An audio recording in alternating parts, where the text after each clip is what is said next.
Bueno, quisiera animarles para que abramos nuestras Biblias y quiero animarte a que lo hagas, por favor, ahí en tu casa, donde estás. Abre tu Biblia en el capítulo número 19 de Hechos. Y vamos a estar hoy desde el verso número 1 hasta el verso número 20. Vamos a tocar el último puntico, la última sección que no leeremos, pero más como teniendo una idea general de lo que es este capítulo 19, que centra su atención especialmente en la visita del apóstol Pablo a la ciudad de Éfeso.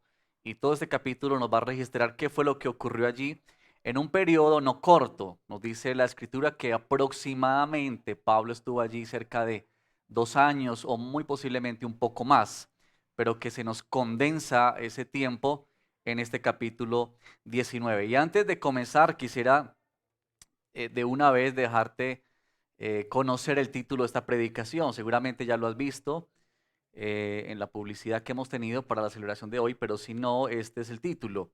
¿Es posible comprobar la autenticidad de un cristiano? No sé si alguna vez te has hecho esa pregunta. Pero nosotros tenemos el ánimo de comprobar muchas cosas y ver si realmente son auténticas. Por ejemplo, no sé si te ha pasado cuando recibes un billete, y especialmente un billete de alta cuantía, ¿cierto? No sé, de 50,000 o quizá de 100,000 pesos. Estamos empeñados en comprobar que ese billete que tenemos en la mano, que nos están entregando, realmente sea auténtico por su valor. Pero bueno, con eso yo quiero invitarte a que podamos leer esta sección, Hechos capítulo 19, verso del 1 hasta el 20. Dice así la palabra. Mientras Apolos estaba en Corinto, Pablo, después de haber recorrido las regiones superiores, llegó a Éfeso y encontró a algunos discípulos y les preguntó, ¿recibieron el Espíritu Santo cuando creyeron? Ellos le respondieron, no, ni siquiera hemos oído si hay un Espíritu Santo. Entonces Pablo les preguntó, ¿en qué bautismo pues fueron bautizados? En el bautismo de Juan, contestaron ellos. Y Pablo les dijo, Juan bautizó con el bautismo de arrepentimiento, diciendo al pueblo que creyeran en aquel que vendría después de él, es decir, en Jesús. Al oír esto, fueron bautizados en el nombre del Señor Jesús. Cuando Pablo les impuso las manos, vino sobre ellos el Espíritu Santo y hablaban en lenguas y profetizaban. Eran en total unos 12 hombres. Pablo entró en la sinagoga y por 3 meses continuó hablando abiertamente, discutiendo y persuadiéndoles acerca del reino de Dios. Pero cuando algunos se endurecieron y se volvieron desobedientes, hablando mal del camino ante la multitud, Pablo se apartó de ellos, llevándose a los discípulos y discutía diariamente en la escuela de Tirano. Esto continuó por 2 años, de manera que todos los que vivían en Asia oyeron la palabra del Señor, tanto judíos como griegos. Dios hacía milagros extraordinarios por mano de Pablo, de tal manera que incluso llevaban pañuelos o delantales de su cuerpo a los enfermos, y las enfermedades los dejaban, y los malos espíritus se iban de ellos. Pero también algunos de los judíos exorcistas ambulantes trataron de invocar el nombre del Señor Jesús sobre los que tenían espíritus malos, diciendo, les ordeno que salgan en nombre de Jesús, a quien Pablo predica. 7 hijos de un tal Eseba, uno de los principales sacerdotes judíos, eran los que hacían esto. Pero el espíritu malo le respondió, a Jesús conozco y sé quién es Pablo, pero ustedes, ¿quiénes son? Y el hombre en quien estaba el espíritu malo se lanzó sobre ellos y los dominó y pudo más que ellos, de manera que huyeron de aquella casa desnudos y heridos. Supieron esto todos los habitantes de Éfeso, tanto judíos como griegos. El temor se apoderó de todos ellos y el nombre del Señor Jesús era exaltado. También muchos de los que habían creído continuaban viniendo, confesando y declarando las cosas que practicaban.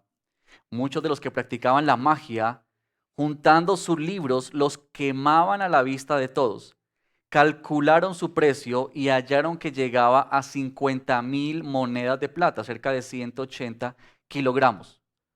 Así crecía poderosamente y prevalecía la palabra del Señor. Oremos. Padre, gracias por esta escritura. Gracias por dejarnos en los registros de tu palabra lo que ocurrió hace tantos años en estos lugares en los que evidentemente el poder de tu evangelio penetró profundamente, Señor, la sociedad, penetró profundamente los corazones y trajo, Señor, esta revolución, este cambio sorprendente, Señor, de lo que solamente tú puedes hacer. Permítenos que tu palabra venga a nosotros este día para hablarnos profundamente, pero también, Señor, que nos convoque, que nos invite, que nos mueva, Señor, hacia lo que tú quieres hacer con nosotros y en medio de nosotros. Gracias por estos medios virtuales, Señor, que nos da esta oportunidad de seguir extendiendo tu palabra en medio de los ajustes que muchas veces hay que hacer. Gracias, Padre. En el nombre de Jesús oramos. Amén. Amén. Bueno, esta preguntita a modo de introducción, y lo que vamos a hacer para aprovechar que estamos ahí en la virtualidad y que estás ahí en tu casa, es que podamos tener estos 2 minuticos muy corticos ahí donde estás, con los que estás, y responde esta pregunta. ¿Qué significa para ti ser cristiano? Ahora, responder esta pregunta nos va a ayudar a entender un poco más de la pregunta general que hemos dado como título a esta predicación, pero quizás sea una pregunta sencilla, pero ¿cómo responderías tú si alguien te pregunta, ¿qué significa ser cristiano? Bueno, muy bien, entonces espero que hayan podido compartir algo sobre esta pregunta que parece muy sencilla, pero es muy profunda. Y ya vamos a mirar un poquito más sobre eso, de cómo es que nos ayuda a entender esta respuesta a esta pregunta y articularla con lo que acabamos de leer en el libro Los Hechos. En muchos círculos sociales, ser cristiano, y no sé si estás de acuerdo conmigo en eso, pero ser cristiano es casi una cuestión de moda. Pues el cristianismo ha tenido tanto auge a diferencia de lo que fue en estos momentos cuando se escribió, por ejemplo, estos libros, que había tanta persecución, pero hoy en día parece más bien que el cristianismo es como algo de moda, en lo que muchos quisieran estar, o algo de que representa como ciertos privilegios, especialmente materiales y físicos. Incluso tenemos que decir que hasta hay esta idea de superstición y seduce mucho. Sin embargo, tenemos que decir que las escrituras nos definen muy bien lo que significa ser un seguidor de Cristo. Y tenemos que decir anticipadamente que eso dista mucho de tales apreciaciones que acabamos de mencionar. El capítulo 19 de Hechos nos permite ver maravillosamente el impacto de la palabra de Dios en la ciudad de Éfeso y cómo es que el evangelio penetró profundamente la vida, los corazones, pero también la sociedad en ese momento. Y eso nos señala muy bien lo que es ser un cristiano. Y como ustedes ya se habrán podido imaginar, sí hay una manera en la que se comprueba la autenticidad de un cristiano. Y este capítulo nos quiere mostrar o nos ayuda a entender parte de eso. Y voy a mostrarte 3 afirmaciones que nos ayudan a responder esa pregunta. Decimos que sí, pero yo quiero animarte a lo siguiente. No hacemos esa pregunta tratando de pensar cómo yo identifico a otro creyente. Puede ser, pero más bien te animo a pensar cómo tú puedes mirarte a ti mismo y puedes verte a ti mismo en esa realidad de ser un hijo de Dios, una hija de Dios, un creyente que camina con Él. Entonces, 3 afirmaciones para eso. La primera afirmación es que una vida que es auténticamente cristiana es una vida en la que habita el Espíritu Santo. Y cuando comienza a contarnos Lucas este suceso en la ciudad de Éfeso, es muy interesante porque Pablo llega allí a Éfeso, ustedes pueden ver en los primeros versículos, y nos cuenta que encontró allí unos discípulos. Pero esta palabra discípulo, recuerden ustedes que era una palabra general, no necesariamente la palabra discípulo se refería a un cristiano. Esa palabra se usaba también para otro tipo de entendimiento, digamos, de personas que seguían a un maestro en particular. Pero cuando Pablo llegó allí, interesantemente parece que notó algo cuando comenzó a hablar y a compartir con estas personas que ya tenían como algo de conocimiento, pero que Pablo dijo, algo no está como del todo bien, algo no está cuadrando. Y aquí viene la pregunta crucial que Pablo les hace, y esta es la razón por la que les preguntó, Y Pablo les dice, vengan, ustedes recibieron el Espíritu Santo cuando creyeron. Esta es la pregunta de estrategia que Pablo les hace. Muy interesante esta pregunta que Pablo les hace a ellos. Y la respuesta de estas personas confirman las sospechas que tenía el apóstol Pablo. Porque ellos le dicen a Pablo, Pablo, no hemos recibido el Espíritu Santo. Es más, le dicen ellos a Pablo, ni siquiera hemos oído si hay un Espíritu Santo. Es decir, noten ustedes hasta ese momento el desentendimiento de estas personas que habían comenzado a caminar, pero que no tenían claridad completa de lo que era el Evangelio. Y aquí se hace referencia al bautismo de Juan, porque Pablo les pregunta, entonces, ¿en cuál bautismo ustedes fueron bautizados? Y él les dice, ellos le dicen el bautismo de Juan. Muy importante entender esta diferencia del bautismo de Jesús que se nos da, que Jesús instruye, que Jesús dirige, pero también el bautismo de Juan el Bautista.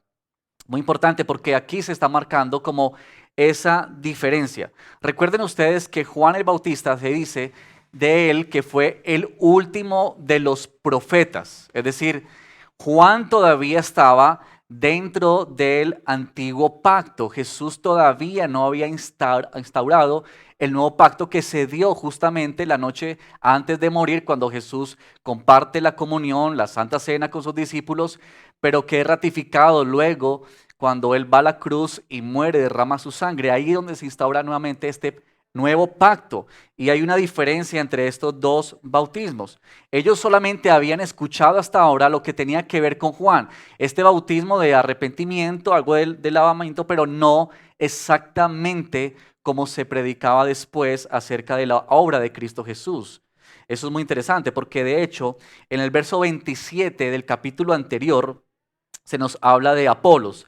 Y dice que Apolos hablaba, verso 26, hablaba abiertamente en la sinagoga, pero cuando Priscila y Aquila lo oyeron, lo llevaron aparte y le explicaron con mayor exactitud el camino de Dios.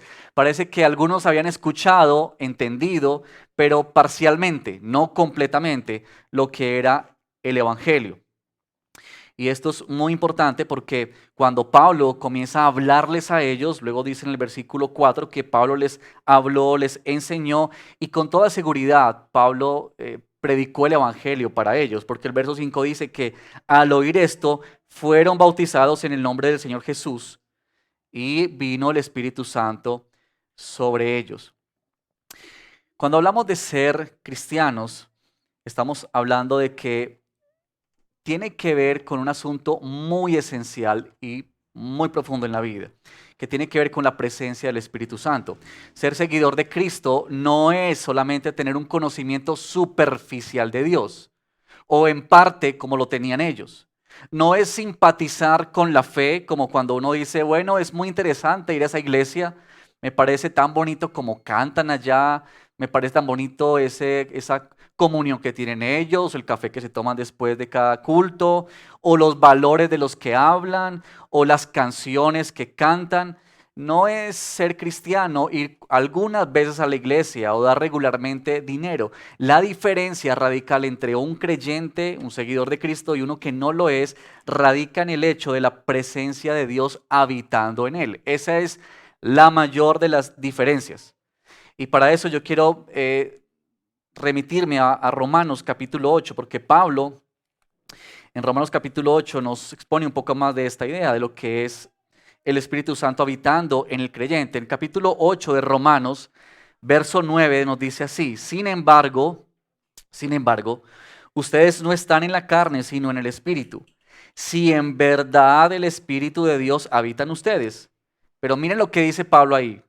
Pero si alguien no tiene el Espíritu de Cristo, el tal no es de él. Noten que para Pablo no hay blanco, no hay como un gris, o es blanco o es negro. Pablo es radical en eso.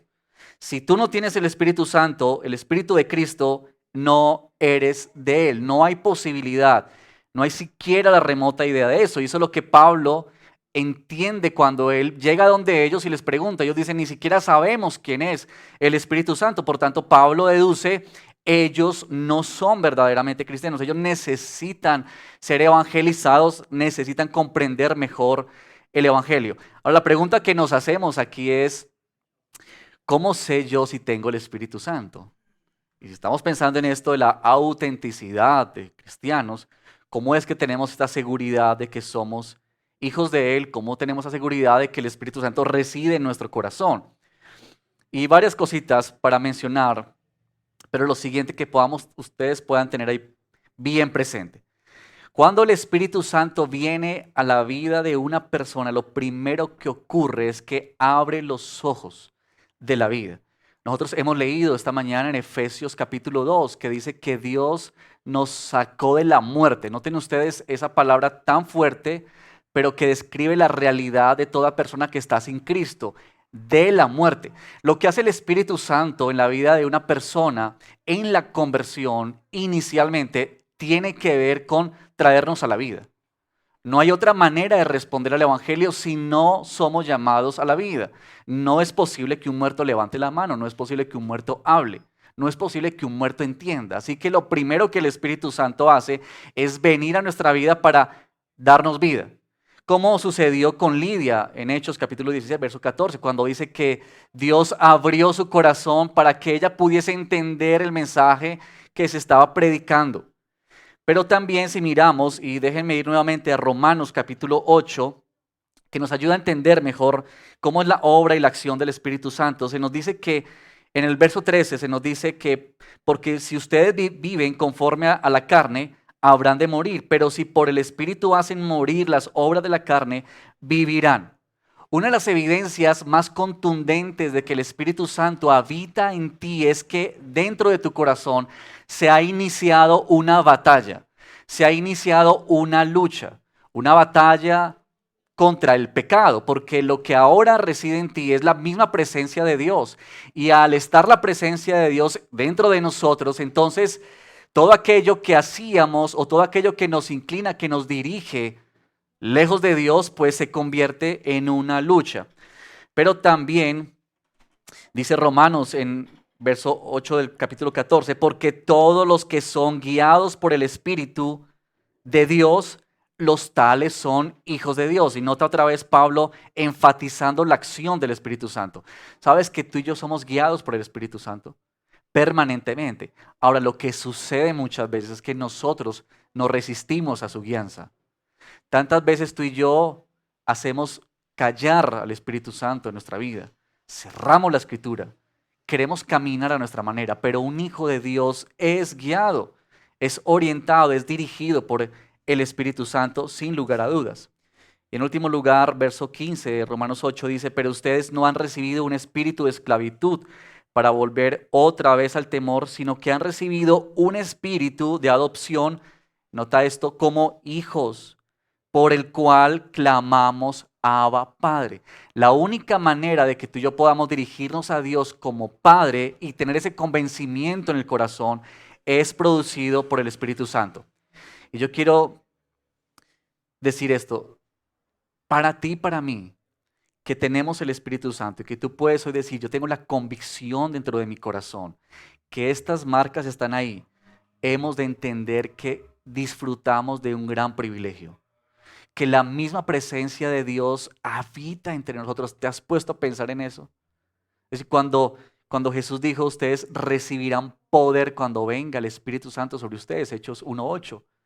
Es que ese poder, es que la misma presencia de Dios habita hoy en ti, habita hoy en mí, si eres hijo de Dios. Eso es lo que hace a un cristiano.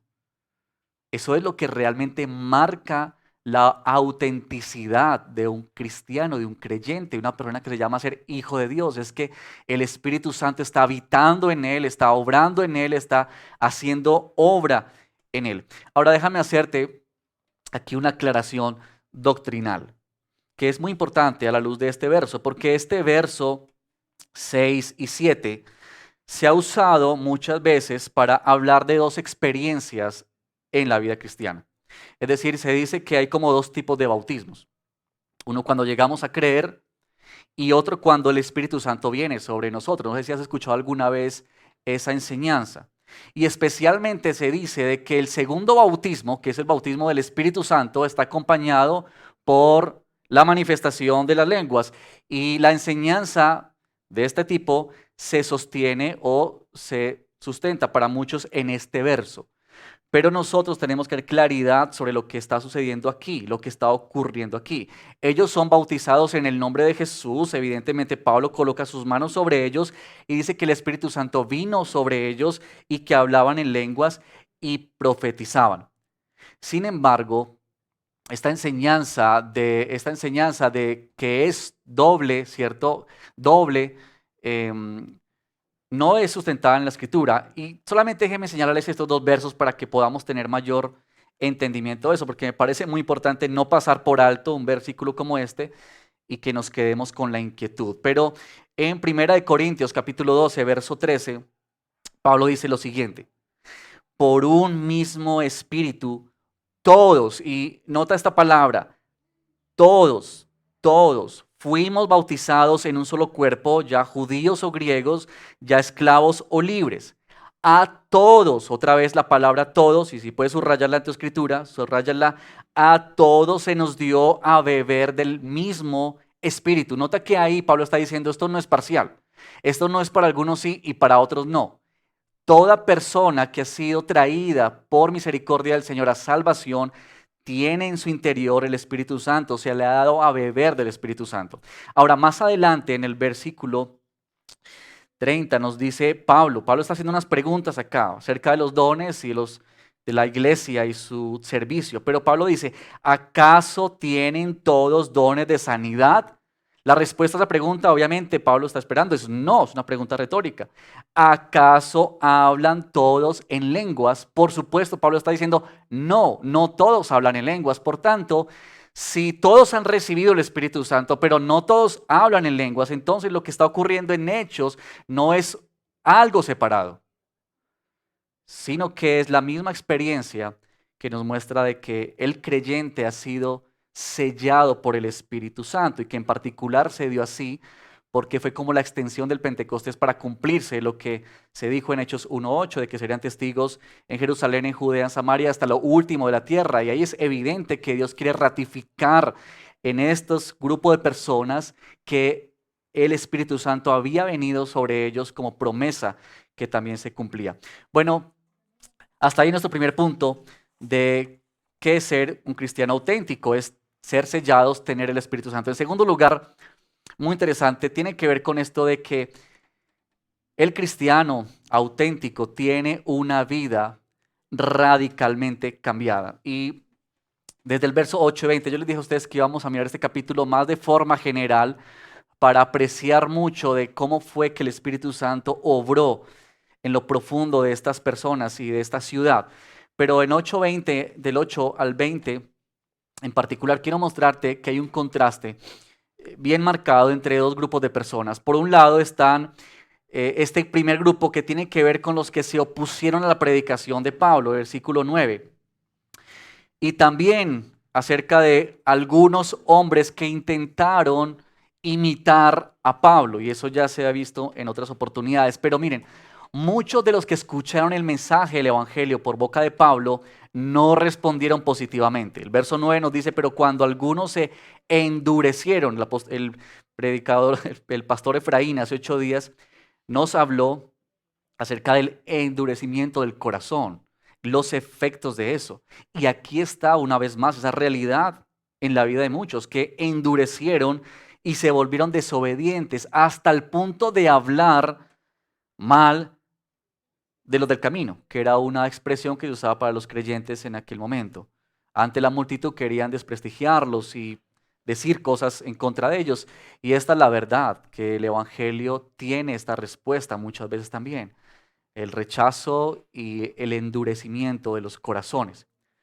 Pero quisiera llamar también la atención particularmente a la segunda parte que se nos cuenta en el verso 16 o verso 13 en adelante, de estos exorcistas ambulantes que andaban por ahí, porque entre otras cosas, esta ciudad de Éfeso era muy supersticiosa.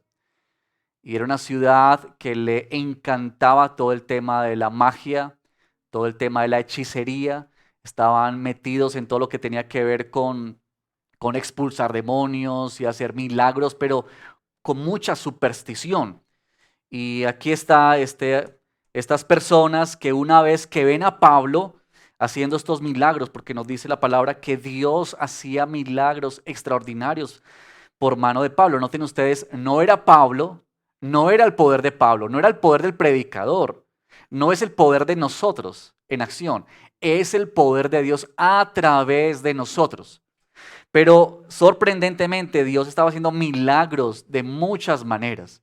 Incluso se dice que aún los pañuelos de Pablo eran usados para llevar a quienes estaban enfermos y estos eran sanados. Esa también era una creencia que había en ese entonces de que quien hacía milagros tenía un poder en sí. Entonces todo lo que esa persona tocara o tenía, pues desprendía un poder. Recuerden ustedes también que la mujer que tocó el manto de Jesús, ¿se acuerdan? Esa mujer que se acercó ya pensó, si yo tocara tan solo su manto, porque había esta idea, pero era una idea supersticiosa. Sin embargo, Dios, en su misericordia, usa aún ese entendimiento equivocado para permitir que haya sanidad y que esta población pueda ver que hay un Dios que es poderoso y que está ratificando el mensaje de Pablo a través de estos milagros, como también fue a través de Jesús y sus milagros. Pero aquí hay un grupo de personas que quieren imitar el poder de Pablo. Y lo que ellos comienzan a hacer es a expulsar demonios. Y es muy interesante porque cuando ellos comienzan a expulsar demonios, ellos les dicen, les ordeno que salgan. Era como ellos expulsaban los demonios. Entonces ahí estaba el espíritu, estaba la persona, ¿cierto? Con demostración de estar atada por las fuerzas malignas. Y entonces venían estos hombres que no sabían nada de Jesús, pero querían usar su nombre. Y entonces le dicen, te ordenamos que salgas, espíritu inmundo, en nombre de Jesús, a quien Pablo predica. Es decir, ellos no conocían quién era ese Jesús, pero ellos pensaron, usemos este nombre porque ese nombre funciona para expulsar esos demonios. Esto es muy interesante, hermanos, de cómo es que en el libro de los Hechos se nos muestra que en algunas oportunidades hombres como Simón el Mago también pretendieron tener ese poder, ¿se acuerdan? Que ellos pagaron para que Pablo le dijeron a ellos, discípulos, les pagamos, te pagamos para que nos des de eso, yo quiero de eso. Pero la idea es que estas personas no pretendían querer a Dios, ellos querían más bien lo que Dios podía dar, sus dádivas. Esta es la superstición, esta es la idea de la religiosidad, que no queremos a Dios por lo que Él es, sino que queremos usar a Dios para nuestros fines, para nuestros propósitos, para nuestros apetitos personales. Es como que usamos a Dios como un amuleto. Israel vivió eso en una oportunidad cuando Israel fue a pelear con los filisteos. Israel trajo el arca y ellos trajeron el arca, eso está en 2 Samuel capítulo 4, trajeron el arca y los filisteos los derrotaron hasta que se les llevaron el arca, la presencia de Dios, porque ellos no tenían comunión con Dios, ellos no tenían en ese momento cercanía con el Señor, pero ellos pensaron, podemos usar a Dios como un amuleto. Y esta idea falsa, ¿cierto? De pretender ser lo que no se es o pretender usar a Dios como Él no es. Ahora, déjenme mencionar el segundo grupo de personas que se contrasta aquí en este texto y tiene que ver con los que recibieron la palabra del Señor. En el verso 17 se dice, supieron esto, o sea, este acontecimiento, porque estos hombres, estos hijos de tal Ezeba fueron puestos desnudos, heridos por este demonio, quien dijo, yo a ustedes no los conozco, no sé quiénes son ustedes, yo conozco a Dios, a Jesús, y conozco a Pablo, pero ustedes, yo no sé quiénes son ustedes. Interesante eso. Pero verso 17 dice, supieron esto todos los habitantes de Éfeso, tanto judíos como griegos. El temor se apoderó de todos ellos y el nombre del Señor Jesús era exaltado. También, escucha esto por favor, también muchos de los que habían creído continuaban viniendo, confesando y declarando las cosas que practicaban. Muchos de los que practicaban la magia, juntando sus libros, los quemaron a la vista de todos. Calcularon su precio y hallaron que llegaba más o menos a 50,000 monedas de plata. Miren, la otra cara de la moneda en esta historia tiene que ver con estas personas que estaban creyendo genuinamente y que estaban siendo atraídas por el poder del Evangelio a sus vidas. ¿Qué estaba ocurriendo en ellos? Había confesión, si ustedes se dan cuenta, ellos estaban diciendo qué es lo que hacían. Ellos llegaban allí y producto del impacto, ellos comenzaron a hablar de sus prácticas y a confesar sus pecados. Interesantemente, ellos hicieron una fogata con sus libros de magia. Ahora, esta cifra que nos comenta Lucas, que uno se pregunta, bueno, ¿por qué Lucas nos dejó la cifra de cuánto costaban estos libros? ¿O para qué Lucas nos dice, esto costó más o menos 50,000 monedas de plata? Este es el punto.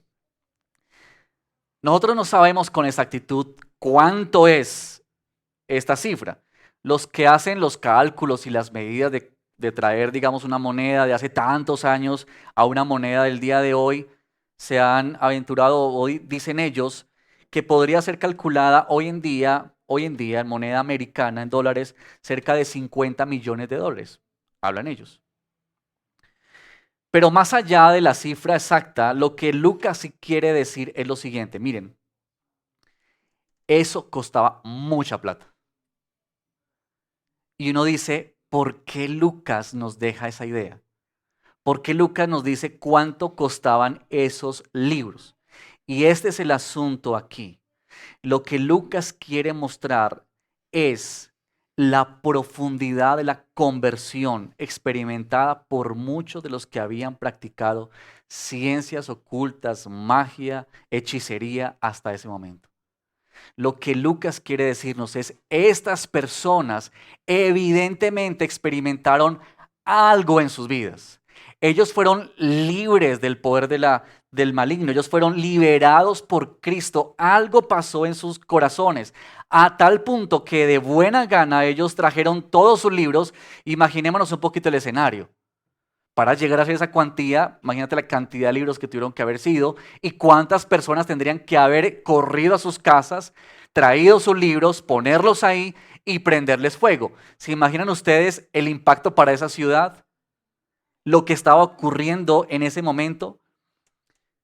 Eso es, hermanos, porque la vida cristiana auténtica es una vida que experimenta cambios radicales. No es posible que tú y yo digamos que hemos llegado a Cristo y sigamos igual. No es posible. La misma historia de la Escritura nos habla de cómo es que cuando el Evangelio llega a tu vida, llega a la mía, somos radicalmente transformados. O piensa, por ejemplo, en los discípulos, o en Pablo, o en Felipe el etíope, o en Cornelio y su familia, o en el carcelero, quienes experimentaron cambios drásticos en la vida. Y ese cambio de vida, queridos, por lo general, siempre va acompañado de un costo. Un costo. Ser cristiano es dejarlo todo por Cristo y no seguir a Cristo para pretender tenerlo todo. Es la renuncia, es la entrega. Por eso Jesús dijo, si alguien quiere venir en pos de mí, niéguese a sí mismo, tome su cruz y que me siga. Esta es la verdad para ti y para mí. Es decir, que ser creyente significa continuamente que estamos muriendo. Continuamente estamos experimentando cambios profundos en nuestra vida. No son los cambios originados únicamente cuando llegamos a aquel día en el que se nos predicó el Evangelio y que el Señor abrió nuestros ojos. Son cambios, renuncias, abandonos, entregas, muerte permanente. Jesús dijo, tome su cruz y sígame. Es decir, este es un caminar continuo para ti y para mí. Esto es lo que hace el Espíritu Santo en nosotros. Ahora, no siempre será un costo económico. Quizás sí, pero posiblemente no. Pero quizás sea el costo del rechazo para ti.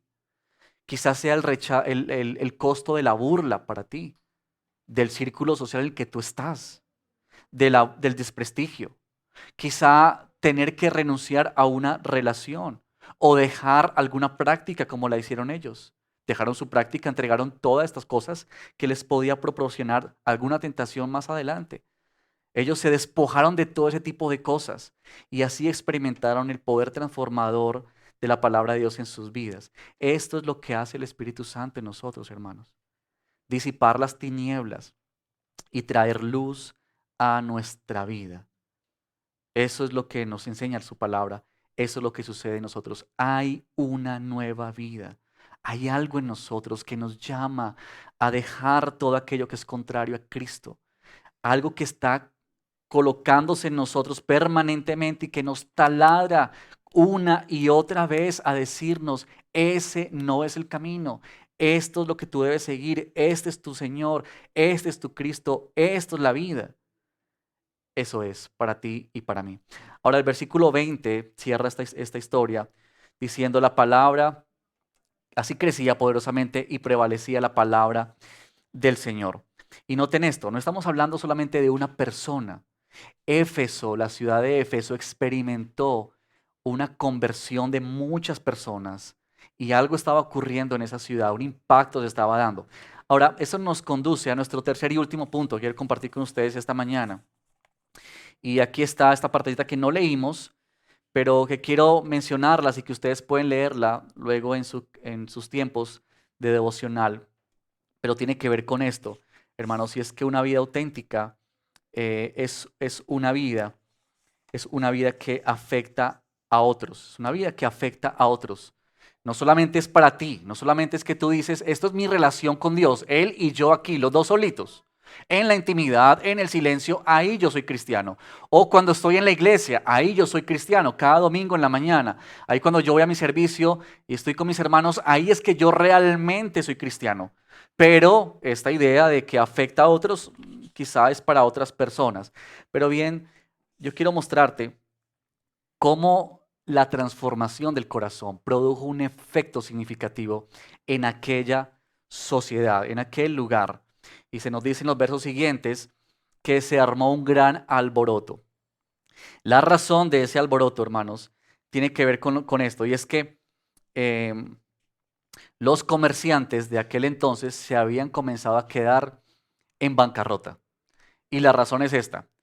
Éfeso no era muy diferente a otras ciudades idólatras y una de su diosa principal era la diosa Diana. Y pues aquí están los plateros, que se les llamaba aquellos que hacían con sus manos las imágenes para esta diosa. Y entonces ellos comienzan a percatarse de algo. Oiga, se nos están bajando las ventas.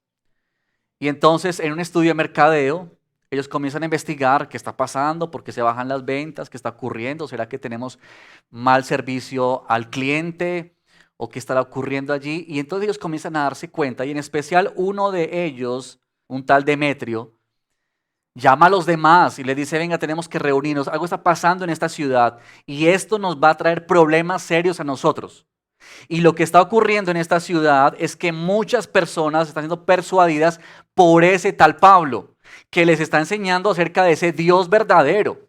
Y que en razón a eso muchos están creyendo a esa verdad, por tanto ya no están adorando a nuestra diosa Diana, por tanto ya no nos están comprando a nosotros. Y ellos tienen miedo no solamente porque se van a quebrar económicamente, sino porque ellos piensan la ciudad va a abandonar a nuestra gran diosa Diana. Pero yo quiero señalar solamente eso que está en el versículo 26 y versículo 27 de nuestro capítulo, porque me pareció muy interesante esto, hermanos, encontrar en esta sección cómo la conversión genuina de una persona sumada a otros desató tal alboroto en esta ciudad. Esta ciudad estaba siendo afectada y estaba siendo impactada grandemente para los comerciantes de manera negativa. Pero algo estaba pasando. Siempre, hermanos, siempre que el Evangelio penetró una sociedad, esta fue sacudida. Y nos faltaría tiempo para hablar en la historia, pero es así, es así. ¿Saben por qué? Por una razón. Porque un cristiano auténtico naturalmente responde al llamado de Dios. Es decir, su vida ha experimentado un cambio radical. Por tanto, lo que él vive, lo que él hace, ahora es distinto. Y en ese sentido, es imposible que nuestras vidas cristianas no afecten a otras personas. A veces nos ocurre que queremos tener vidas cristianas camufladas. Y no sé si te ha pasado a ti, pero hay ocasiones en las que nos gusta vivir más en el anonimato. Queremos ser cristianos espías. ¿Usted sabe qué es un espía? Que es enviado para pasar desapercibidos, ¿cierto? Es decir, la tarea de un espía es investigar sin que nadie se llegue a dar cuenta que él es un espía. Por tanto, la misión es dañada o se frustra cuando alguien descubre que es un espía. Y muchas veces nosotros queremos ser cristianos espías. Nosotros queremos tener una relación con Dios aquí, solamente nosotros, y no nos interesa si otros son afectados. Es más, no quisiéramos que nadie supiera de nosotros, de lo que somos, de lo que hacemos, de a quién adoramos, de a quién hemos rendido, a quién entregamos nuestra vida. Pero no es posible.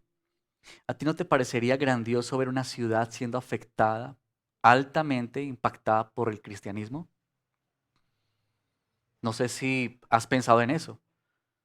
Hay muchas formas de eso. Y quizá cuando uno piensa en el impacto, cuando uno piensa en el impacto del evangelio en una ciudad, uno puede pensar en conferencias grandes y yo creo que tienen un lugar, por supuesto, como las conferencias que hacemos de Renueva tu mente con los jóvenes o Muestra a Cristo o conciertos o posturas muy marcadas en la ciudad. Creo que eso es muy importante, por supuesto que sí, claro que sí. Pero sabes, el impacto a nuestra sociedad ha de iniciarse por la sencillez de cada vida viviendo en el lugar de su contexto a Cristo, aprendiendo de Él, experimentando de Él, compartiendo de Él. Yo creo que los efesios que se convirtieron no se pusieron de acuerdo para no comprarles a esa gente. Simplemente fue el resultado de cada quien, de que fueron abandonando estos dioses y ya no compraban esas imágenes. Pero la sumatoria de todo eso produjo tal impacto. Y eso es lo que hace el Evangelio en la vida de nosotros. Tú y yo afectamos a otras personas, hermanos, cuando vivimos como resultado de lo que ahora somos en Cristo.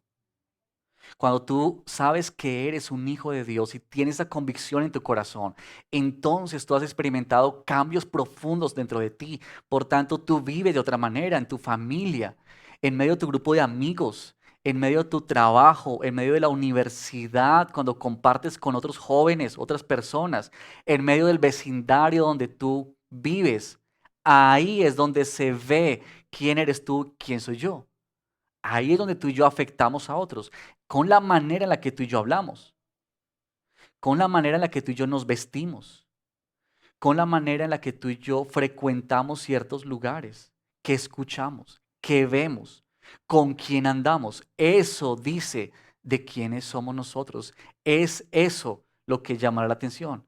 Esa es la manera en la que impactamos nuestra sociedad, el lugar donde estamos. No necesitas tú ser un gran teólogo o tener gran educación o una gran influencia de poder en esta ciudad para pensar que vas a influenciar en esta ciudad o que tienes mucho dinero para que tú puedas impactar un sector de esa ciudad. No, no es así. Es con lo que Dios hace con nosotros y lo que Él hace por medio de nosotros. Personas sencillas, comunes y corrientes que están viviendo en su cotidianidad los efectos del impacto del Evangelio. Eso es lo que va a producir que nuestra sociedad, nuestro contexto sea sacudido y puedas haber un alboroto como el que hubo en aquel entonces. Dios quiere usar nuestra iglesia, esta iglesia, el Redil Estadio. Estamos haciendo ampliación de esta sede y estamos contentos por eso. Anhelamos ver esta sede más bonita, más cómoda, donde podamos compartir aquí, donde hayan otros espacios, pero nosotros queremos que la transformación de esa ciudad no sea por un templo, un lugar así, sino que sea por la forma en la que las personas que aquí se reúnen viven afuera. Es eso lo que hace la diferencia, es eso lo que hace que el Evangelio realmente tenga sabor a quienes están afuera. Este es el Dios poderoso que quiere usarnos en la sencillez para sus planes y para sus propósitos. Bueno, quiero concluir de esta manera, hermanos. Cuando Cristo nos atrae en su misericordia, como hemos visto de manera general en este texto, y nos atrae su salvación, hay evidencias claras de su obra en nuestras vidas. Tanto para nosotros como para otros. No es posible caminar o decir que caminamos con el Señor si no hay tal evidencia, ¿verdad? Es como le decía al principio, es como esos billetes, ¿verdad? Que tenemos ahí de 50,000 o de 100,000, que hace a un billete auténtico ciertas marcas, ciertas marcas. Tú puedes saber que un billete de esos es falso porque tiene algunas cosas que te dicen esto es verdadero. Y otra vez, el asunto aquí no es que tú escuches esta predicación para salir a pensar quién sí, quién no, sino para mirarnos adentro de nuestro corazón. Bueno, y como aplicación de esta prédica, quiero llamarte la atención en lo siguiente. Ahora que tú has escuchado este sermón, quizá tú estás pensando, bueno, yo creo que no tengo ninguna de esas marcas. No sé quién es el Espíritu Santo. No sé quién es Dios, qué es eso de Cristo. Quizás has tenido un acercamiento superficial, pero yo quiero decirte a ti hoy que no has venido a Cristo, que no has recibido este privilegio de que Dios habite en tu corazón y que verdaderamente hayan cambios profundos en tu vida, que tú puedes venir a Él, rendir tu vida, rendir tu corazón, entender que el problema no está en conducta, sino que tu problema está en el corazón, porque es de allí donde emana la vida. Y que este problema solamente puede ser solucionado por la obra de Cristo Jesús, quien es el que puede verdaderamente producir cambios profundos en tu vida. No cambios momentáneos, no cambios superficiales. Dios es el que puede darte una nueva vida y transformar lo que tú eres ahora mismo.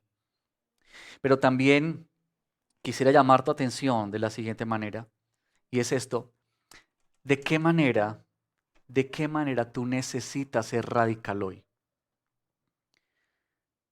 Estas personas experimentaron el poder del Evangelio y fueron radicales en sus decisiones. Nosotros somos radicales no una vez en el pasado. Nosotros necesitamos perseverar en esta radicalidad a la que nos llama el Señor. ¿Qué es aquello a lo que tú necesitas renunciar hoy? ¿Qué es lo que tú necesitas dejar? ¿Qué es lo que tú necesitas abandonar hoy? ¿Qué te está colocando Dios en este momento en tu corazón? Que tú dices, yo debo dejar esto por amor a Cristo. No es posible caminar como cristianos mientras nos aferramos a los placeres de este mundo, mientras nos aferramos a los apetitos de nuestra carne, sino que más bien tú y yo vivimos el cristianismo y la fe, el evangelio, cuando tú y yo hacemos renuncias, hacemos entregas, abandonamos prácticas, dejamos cosas que estamos haciendo que sabemos claramente ofenden a Dios, ofenden su nombre. Eso es lo que el Señor quizás está llamando a tu corazón hoy. Y por último, yo quiero preguntarte lo siguiente: ¿cómo tu cristianismo está afectando tu entorno? Yo sé que esta pregunta va a requerir un poco más de reflexión. Y yo quisiera animarte que ahora que va a terminar esta celebración virtual y vas a comenzar tus actividades del día domingo y tu semana el día de mañana, tú puedas pensar en eso.